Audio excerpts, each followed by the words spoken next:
Welcome to the 2023 Annual Safety Meeting. In this lesson, we'll talk about school bus evacuations. Now, evacuating your school bus is something we hope we never have to do, but we have to prepare as if it's going to happen tomorrow. So let's look at what's required for a school bus evacuation drill. A school bus driver operating a school bus shall, at least once a semester, conduct a school bus passenger evacuation drill. All school bus passenger evacuation drills shall meet the following minimum standards: be completed in 2 minutes or less, be conducted within 45 school days of the beginning date of each semester, use only emergency exit doors or service doors for the passenger evacuation drill. The driver must be present at all passenger evacuation drills. At the completion of each school year, the bus passenger evacuation drills for each school corporation or private school shall have included the following: the use of all emergency exit doors and service doors, one drill with the school bus driver not directing the passenger evacuation drill, each student receiving appropriate instruction for the passenger evacuation drill, and documentation of the passenger evacuation drill shall be reported to the designated school corporation or private school representative. And that documentation of the bus passenger evacuation drill for each school corporation or private school shall be reported to the Department of Education by June 30th of each year. Any student exempted from physical participation in a passenger evacuation drill shall have documentation on file at the school. Now, with the passenger evacuation drill, just something to keep in mind, that includes special needs students as well. Special needs doesn't mean helpless. There are some kids that can't participate, but again, that has to be documented. But the remainder of the kids still need to go through the evacuation drill, even if they are special needs. Now, if you have seatbelts installed on your school bus, this is also part of the passenger evacuation drill.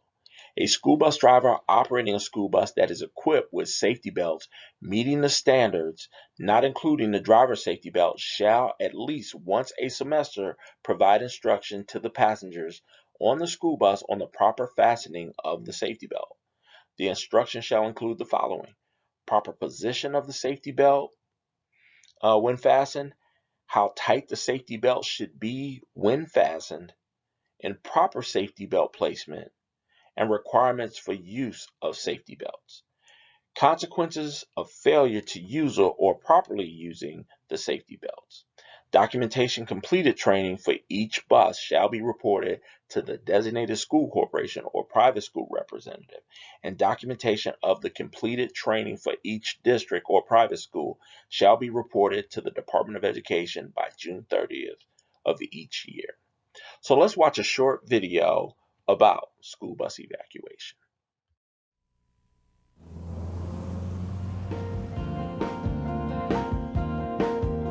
AAA Foundation for Traffic Safety, saving lives through research and education.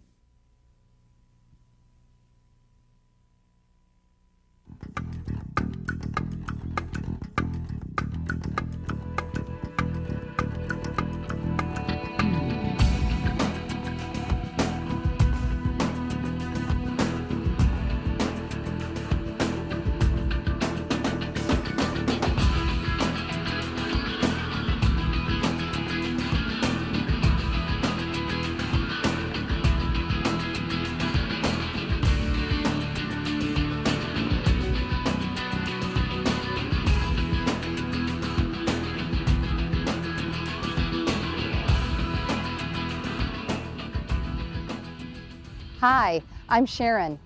You know, it's been a few years since I rode on one of these, but I remember in all the years I took the bus to school, we were lucky. We never had an emergency where we had to evacuate the bus. Still, we were ready. We knew that crashes do happen on the road, so we practiced emergency evacuations, and we knew what to do if there was trouble. Now, traveling by school bus is very safe, but the unexpected can happen, and I want you kids to be ready if it does. And that's what we'll talk about today. I know that you ride different kinds of buses, so we'll look at several of them, and several kinds of exits, including doors, windows, and even roof hatches. We'll see how to use them and when to use them. Also, you should know that some of you may be chosen by your bus driver to be leaders and helpers. We'll see how important these jobs are and what your responsibilities will be. Okay, we're just about ready to go, but first there are two very important things you always need to remember and do. First, during an evacuation, you need to carefully listen to and follow your bus driver's instructions. Second, whether it's practice or the real thing, you do need to act quickly, but you need to stay calm. Don't rush. Let's see how it's supposed to go.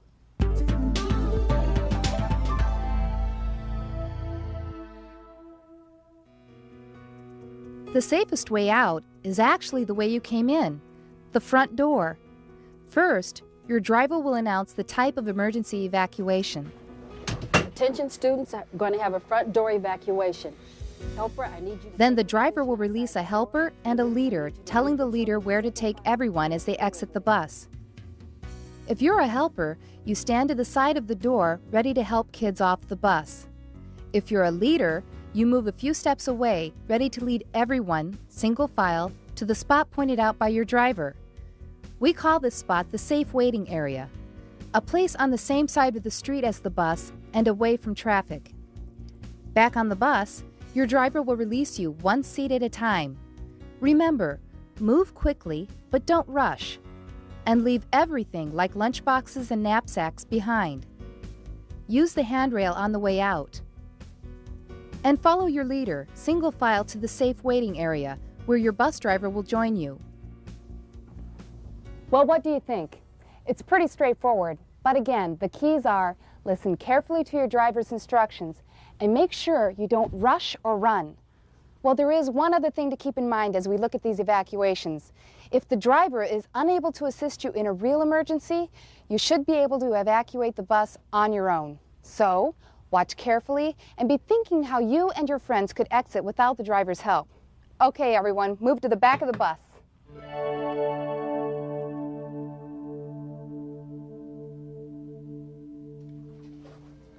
Students, I need your attention. We're going to do a rear door evacuation. If the front door is blocked or jammed, or there's a fire at the front of the bus, you'll need to find another way out. If your bus has a rear door exit, several things will be different if you have to evacuate through it. Let's see what happens. This time, your driver releases two helpers and a leader. One helper unlatches and opens the door, and all three exit and get in position. Now, the driver directs the students in the evacuation while staying at the back of the bus. Wait alertly until it's your turn. Sit down and scoot out. When you get to the rear door, you can exit two different ways. Here's one way. You can duck your head, bend your knees, and jump down, putting your hands on the shoulders of the helpers. You can also sit and scoot. Sit on the edge of the bus floor and scoot out, with assistance from your helpers if needed. Doing this makes for a shorter jump to the ground. Once you're out, follow the leader single file to the safe waiting area. And one other thing, if you're exiting a bus that's filling with smoke, you'll need to stay low, below the smoke, and feel your way to the exit.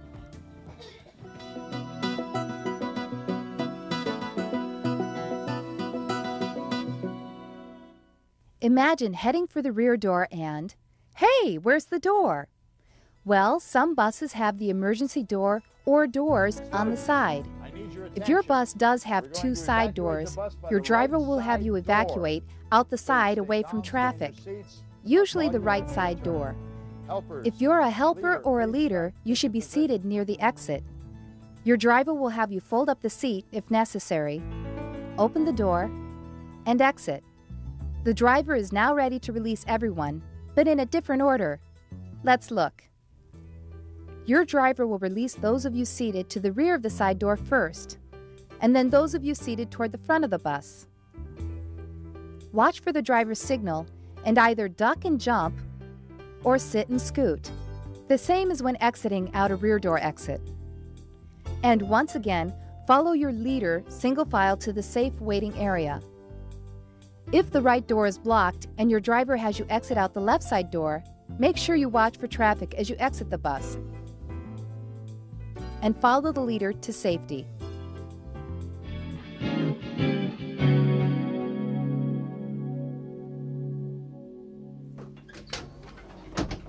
Students, we're going to do a front and a rear door evacuation. I want you to remain silent and listen for my directions.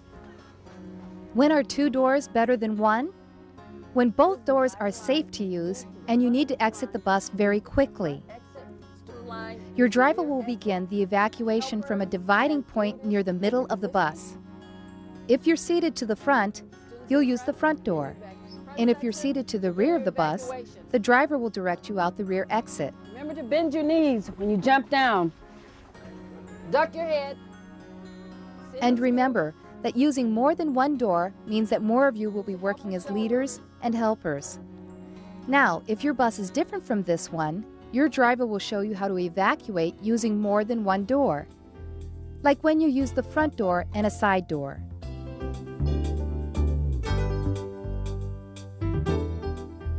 Or two side exit doors. But again, be careful here. You must check for traffic if you go out a side door.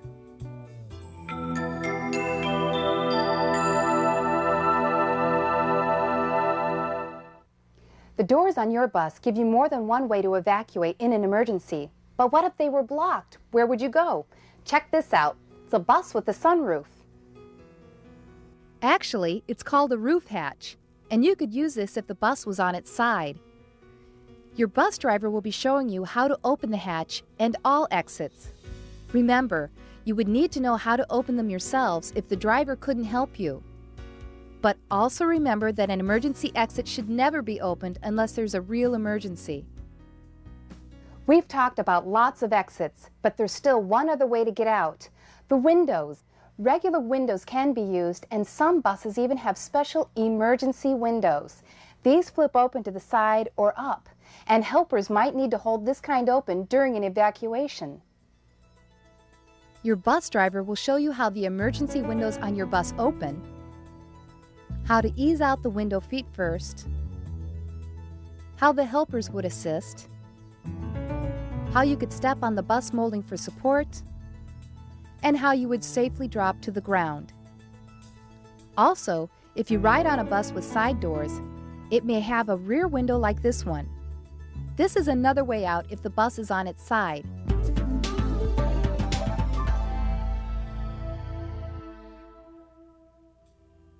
Here's one last thing you need to know. Some of you ride on buses that transport special needs kids in wheelchairs.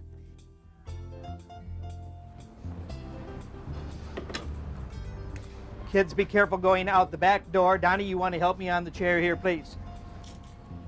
If you're a student helper, you may be asked to help these kids evacuate the bus. And all of you should know that a wheelchair lift lowered halfway can be a quick two-step way out of the bus. Well, we've covered a lot of information, but here are the things you really need to remember. When you practice evacuations with your bus driver, take it seriously. Crashes do happen, and you have to pay careful attention so that you'll know what to do in an emergency, and how to evacuate the bus on your own if the driver can't help you. Also, if you're picked to be a helper or a leader, carefully learn what's expected of you in these important jobs. Your friends will be counting on you. Like I said before, you may never have to evacuate your bus, but after you practice with your driver, I'm sure you'll be ready for the unexpected, and you'll always be able to find the safest way out. Thanks for listening, kids, and have a great school year.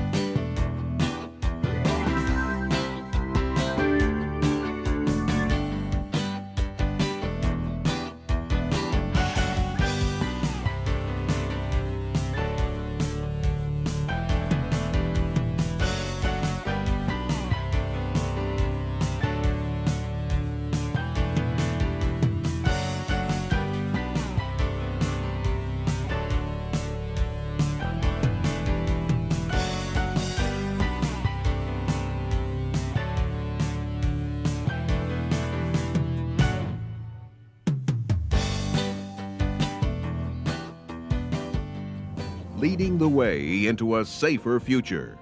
The AAA Foundation for Traffic Safety continues to save lives through research and education. So when you look at school bus accidents, some are minor, like you see here,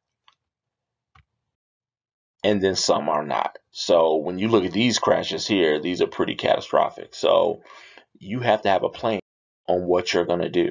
So in every circumstance, you have to decide if students must be removed from the bus or are they on board the bus. So you want to plan ahead. An emergency situation can happen to anyone, anytime, anywhere. It could be a crash, a stalled school bus on a railroad highway crossing, or a high-speed intersection, an electrical fire in the engine compartment, a medical emergency to a student on the school bus, etc. Knowing what to do in an emergency before, during, and after an evacuation can mean the difference between life and death. So are my students safer on the bus or off the bus? Is an evacuation necessary? That's a judgment you have to make. Are there injuries? Do I move them? If so, how? And which exit is best to use? Where's the safe waiting area? And how many students are on the bus? When in doubt, that's what you have a radio for. Call your dispatch. Call for help. Tell them what situation you're in, where you're located, and ask them for help. But mentally, you should be preparing yourself in the event an evacuation ever has to happen. So if evacuation is necessary, call dispatch. Teach your kids how to call dispatch in the event you're incapacitated. Calm the kids. Nothing will happen if chaos has taken over. Tell the kids what's going on and why you're evacuating. What exit are you going to use? Front, back, or both? And designate students that will assist other students getting out the bus.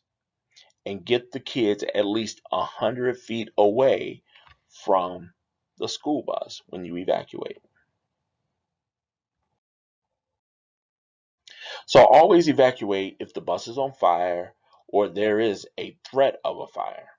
The bus is stalled on or adjacent to a railroad highway crossing. The position of the bus may change and increase the danger. There is an imminent danger of collision. You want to get those kids off the bus. So a good example of that would be broke down on 94, 65, 74, any highway throughout the state. If you're broke down in the middle of that roadway, you want to get the kids safely off that school bus. There is a need to quickly evacuate because of a hazardous material spill or things like that. So that's a rare occurrence, but you still got to be ready for it.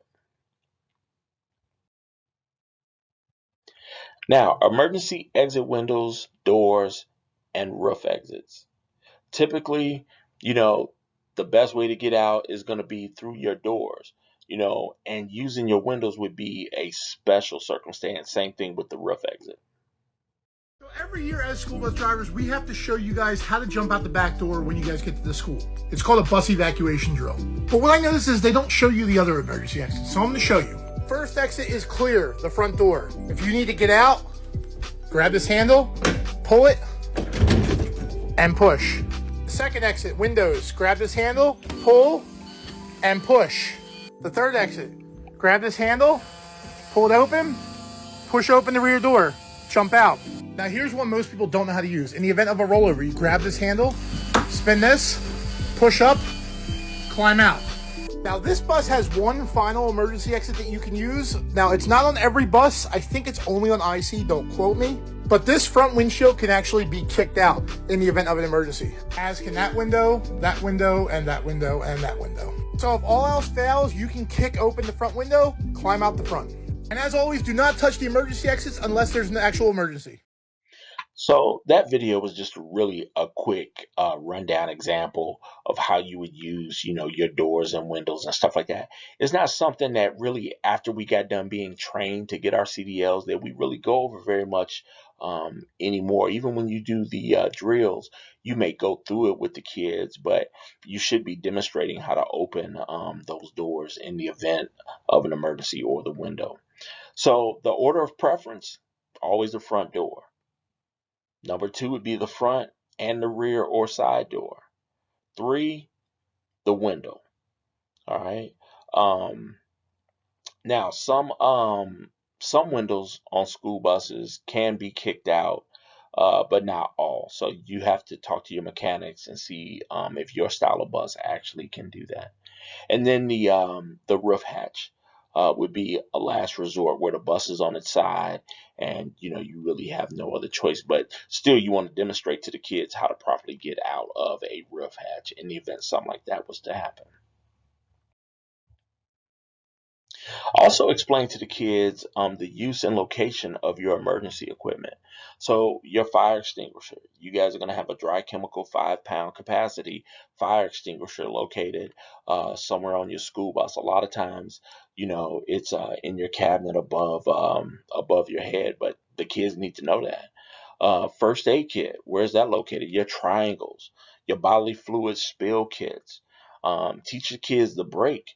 In the event you're incapacitated, and we have had cases where the bus driver has been incapacitated and the kids didn't know how to stop the bus. But there's also been cases where the bus was out of control and kids knew exactly what to do. So teach your kids how to use the radio, because it could be they're going to save your life. And an emergency blanket is not mandatory on a school bus, but one is allowed on board, but it must be fire resistant if you're going to have that. And you can't evacuate anybody if you're not physically able to do it yourself. So when you look at the physical performance test that drivers are required to do, which is very basic, but you have to be able to do these things if you're going to show kids how to get off the school bus. So let's look at exiting the bus. Drivers shall demonstrate the ability to exit the bus from a seatbelt position in the driver's seat and exiting from the rearmost emergency door. The measurement is pass or fail. Quick reaction time between accelerator and service brake.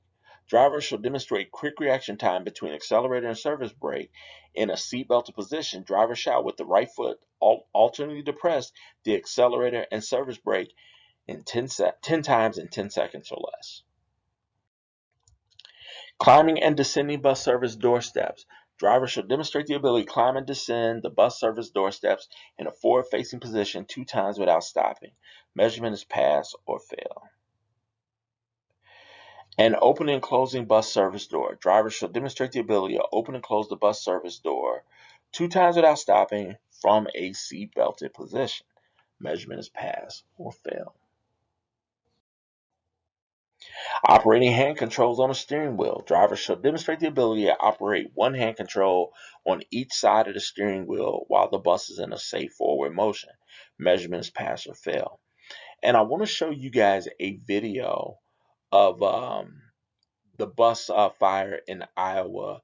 And after the NTSB got done with their investigation, I want you to pay attention why they said that student and that driver lost their lives. Good afternoon. Right now, we're learning more about the deadly bus fire from December of 2017. This morning, the National Transportation Safety Board spent hours going over the incident that killed the 74-year-old driver, Donnie Hendricks, and 16-year-old Megan Clint. KCCI's investigative reporter Alex Schumann's been following the hearing. Alex. Rhea, the hearing just finished less than an hour ago, and we're finally getting answers about what caused the fire and why the 2 killed may not have been able to escape. Board members say the driver was not physically fit to be behind the wheel.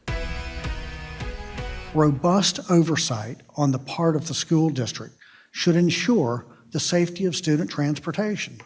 But in Oakland, Iowa, that did not happen. National Transportation Safety Board Chairman Robert Sumwalt says the Riverside Community School District failed to ensure the driver was medically fit before the crash. The driver, Donald Hendricks, died in the fire along with the passenger, 16-year-old Megan Clint. The NTSB investigation showed Hendricks was scheduled for back surgery 2 days after the accident.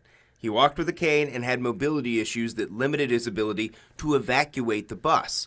Investigators also revealed the school district stopped regularly requiring Hendricks to do a physical fitness test years before the crash. The driver in Oakland had been allowed to continue driving despite the fact that the transportation supervisor, the school principal, and the driver's co-workers knew of the driver's physical impairment. Now, the other big question we got answered today is why the bus suddenly started on fire. Investigators said the fire likely started in the bus's turbocharger, which overheated after the bus's rear tires became stuck in a drainage ditch. The board is recommending automatic fire suppression systems be required on all new school buses nationwide. We'll have more on today's hearing tonight at 5 and 6. Ray. All right, so let's take a look at some of our great drivers throughout the state of Indiana. So this is Lowell Fincher from North Miami Community Schools. All right. And Lowell started driving a school bus in August of 1962 in the north part of our district. Besides his regular route, he also drives for field trips, athletic events, and special activities throughout the year. Because of his dedication and commitment to transporting our students, he has earned many awards and praises from our administration, coaches, teachers, staff, and community. Lowell's passion for driving a school bus the past 60 years has not diminished. He still drives several trips a week, and his faith and compassion is shown every day. North Miami feels very blessed to have him as part of our transportation team. Thank you, Mr. Lowell, for everything you do, and thanks, Rich, for nominating him.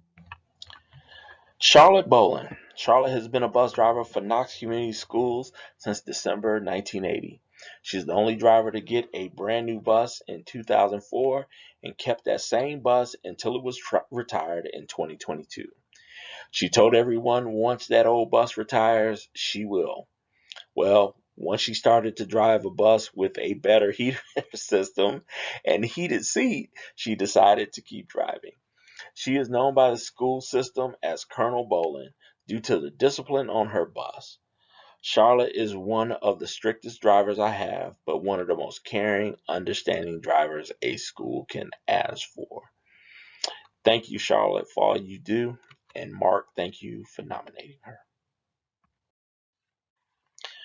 Felicia Rodriguez has been an exemplary school bus driver for River Forest Schools since 2015. She faithfully serves the students of our community with kindness and compassion while maintaining safety as her top priority. She is always willing to unselfishly help when a route needs to be doubled or a transportation need arises. Not only does Felicia serve as school bus driver, but also as our district's school bus trainer. She is fully committed to newly hired applicants and helps them to become highly qualified CDL certified school bus drivers. Felicia is one of the reasons our transportation department continues to grow. The kindness she shows the students helps to set the tone for their day at school and helps keep them smiling during their trip back home. We are extremely proud to have Felicia as one of the leaders in our school corporation. Thank you, Felicia, for all you do, and thank you, Tracy, for nominating her. Sandra Little has been driving since 1982. Sandra is an accident-free driver who drives both high school students and elementary students. She averages over 125 miles a day as a route driver. She also does numerous field trips and sport trips. Her devotion to the corporation and to the other drivers make her an asset to the corporation. Thank you, Sandra, and thank you, Dave, for nominating her. This concludes the 2023 annual safety meeting on evacuations. Thank you guys for all you do.